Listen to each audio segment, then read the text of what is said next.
வணக்கம், நான் doctor V P. Sivakumar. இந்த வீடியோவில் என்ன பார்க்க போகிறோம் அப்படின்னு பார்த்தீங்கன்னா, பிரெக்னன்சியுடைய சூப்பர் ஸ்டார், பிரெக்னன்சியுடைய சூப்பர் ஹீரோ யாரு அப்படின்னு தானே யோசிக்கிறீங்க. ஃபோலிக் ஆசிட்ங்கிற ஒரு வைட்டமின் பற்றி தான் பேச போகிறேன். ஃபோலிக் ஆசிட்னா என்ன, ஏன் அது சூப்பர் ஹீரோ, எதனால, எப்படி பார்க்கலாம் வாங்க.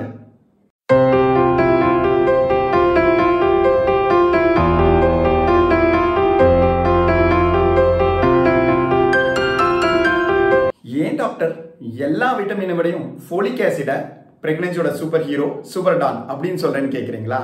அதுக்கு நிறைய காரணங்கள் இருக்குங்க. என்ன அப்படிங்கிறத நான் சொல்றேன்.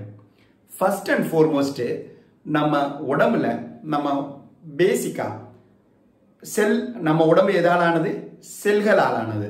எப்படி ஒரு பில்டிங் செங்கலால் ஆனதோ, செங்கல் ஒரு fundamental unit of a house, apartment மாதிரியோ, அந்த மாதிரி நம்ம உடம்புக்கு பேசிக்கான யூனிட் வந்து செல்லுன்னு சொல்ற அமைப்பு. ஸோ செல் குரோத்துக்கும் செல் டேர்ன் ஓவருக்கும், அதாவது செல்கள் உற்பத்தி ஆகிறதுக்கும் செல் டேர்ன் ஓவருக்கும் மிக மிக முக்கியமான விட்டமின் யாருன்னா நம்ம ஃபோலிக் ஆசிட் தான். சரி, இதுக்கும் பிரெக்னன்சிக்கு என்ன யோசிச்சு பாருங்க.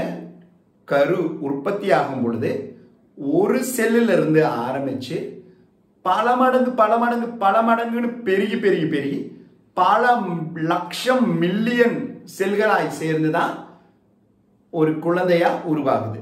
ஸோ இந்த அளவுக்கு வேகமான ஒரு வளர்ச்சிக்கு, செல் டேர்ன் ஓவருக்கு ரொம்ப முக்கியம் நம்ம ஃபோலிக் ஆசிட். ஸோ அதனால தான் இந்த ஃபோலிக் ஆசிட் ரொம்ப முக்கியம் அப்படின்னு சொல்றோம். ஸோ செல் growth, செல் டேர்ன் ஓவருக்கு முக்கியம் நம்ம ஃபோலிக் ஆசிட். அது மட்டும் இல்லாம நம்ம சிவப்பு அணுக்கள் நல்லா உற்பத்தி ஆகிறதுக்கு, அதாவது ரத்த அணுக்கள் நல்லா உற்பத்தி ஆகிறதுக்கும் இந்த ஃபோலிக் ஆசிட் ரொம்பவே தேவைப்படும்.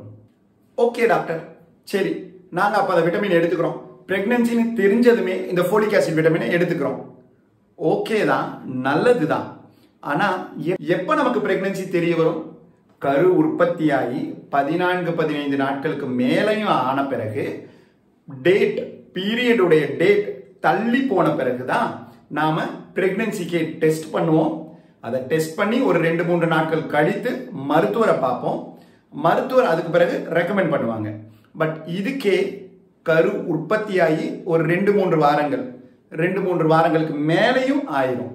ஸோ அப்போ சரி டாக்டர், அதுக்கப்புறம் சாப்பிட்டா டெஃபினட்டா சாப்பிடலாம், தப்பே கிடையாது. ஆனா என்ன சொல்றோம்னா, ஃபர்ஸ்ட் 2 to 3 வீக்ஸ்லயே குழந்தையுடைய மூளையும் ஸ்பைனல் கார்டுன்னு சொல்றதும் உருவாகிடும்.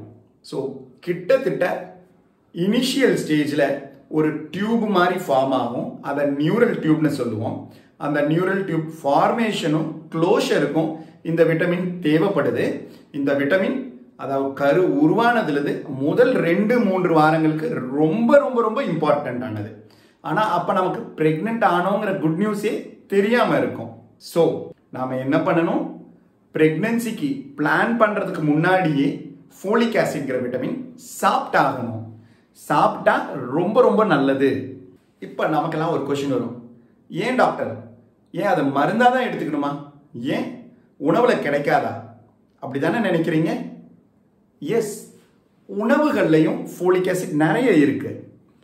ஆனால் அது எவ்வளோ தூரம் வயிறுக்குள்ளார உள்ள போகுது, அதனுடைய பயோ அவைலபிலிட்டி என்ன அப்படிங்கிறதுல தான் பெரிய கொஸ்டின் மார்க்கே.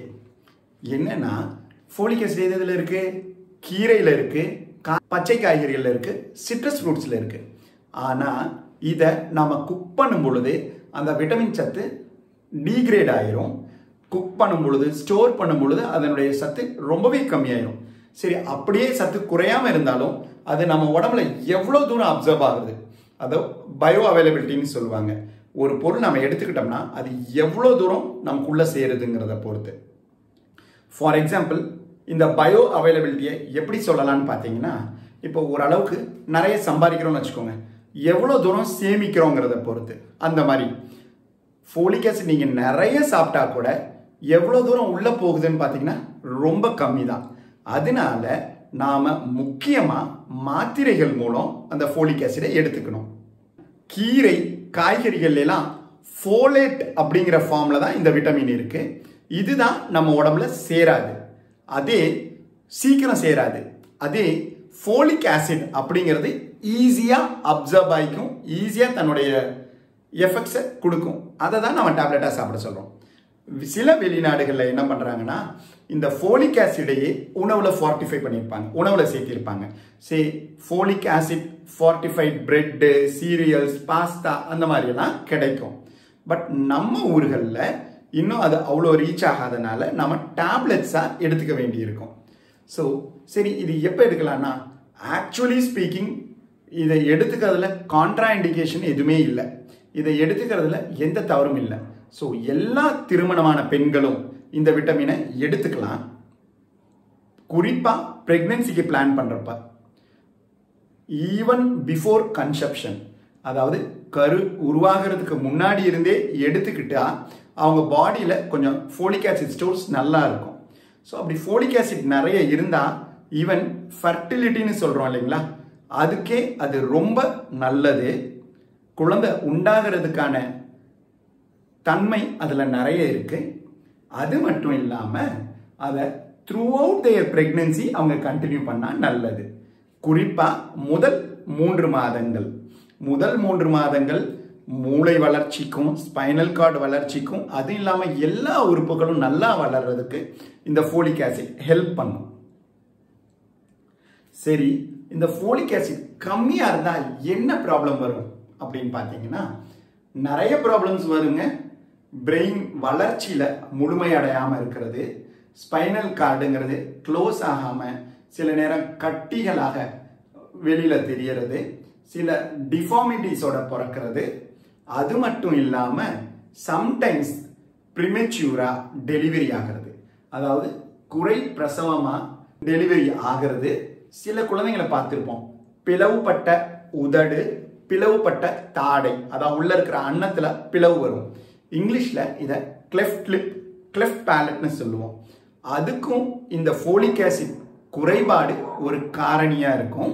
அது மட்டும் இல்லாம கர்ப்பப்பையில நம்ம தான் சொல்லியிருக்கோம் இல்லைங்களா, செல்கள் டர்ன் ஓவருக்கு, செல் growthக்கு, செல் மல்டிப்ளை ஆகிறதுக்கெல்லாம் ஃபோலிக் ஆசிட் தேவைன்னு. ஸோ ஒருவேளை இந்த ஃபோலிக் ஆசிட் குறைவாக இருந்துச்சுன்னா குழந்தையுடைய வளர்ச்சி எதிர்பார்த்த அளவுக்கு எடை கூடுறது சற்று கம்மியாகும். சில நேரங்கள்ல மிஸ்கேரேஜ் ஆகிறதுக்கும் வாய்ப்புகள் இருக்கும். சரி, எவ்வளவு சாப்பிடணும் அப்படின்னு பாத்தீங்கன்னா பிரெக்னன்சிக்கு பிளான் பண்ற மதர்ஸ் எவ்வளவு சாப்பிடணும் அப்படின்னு பாத்தீங்கன்னா ஃபோலிக் ஆசிட் மாத்திரை 5 மில்லிகிராம் அளவு மாத்திரை ஒன்று இருக்கும். அவங்களுடைய டாக்டருடைய பரிந்துரைப்படி எடுத்துக்கிறது நல்லது எப்பயுமே. அது மட்டும் இல்லாம நம்ம கீரை, காய்கறிகள், பழங்கள் இதையும் அவசியம் எடுத்துக்கணும். இதுல இன்னும் பல நிறைய விட்டமின்ஸ் இருக்கு. அதெல்லாமும் நம்ம பேபி ஃபார்மேஷனுக்கு, பேபி growth, பேபி டெவலப்மெண்ட்டுக்கு ரொம்பவே ஹெல்ப் பண்ணும். ஆரோக்கியமான குழந்தை, ஆரோக்கியமான குடும்பம், ஆரோக்கியமான நாடு.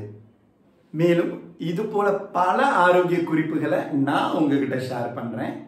நம்ம வீடியோஸ் உங்களுக்கு பிடிச்சிருந்ததுன்னா லைக் பண்ணுங்க, கமெண்ட் பண்ணுங்க, ஷேர் பண்ணுங்க. முக்கியமானது சப்ஸ்கிரைப் பண்ணுங்க. வாங்க ஜன்யா ஜெய் கிளினிக் குடும்பத்துல இணைஞ்சிருவோம்.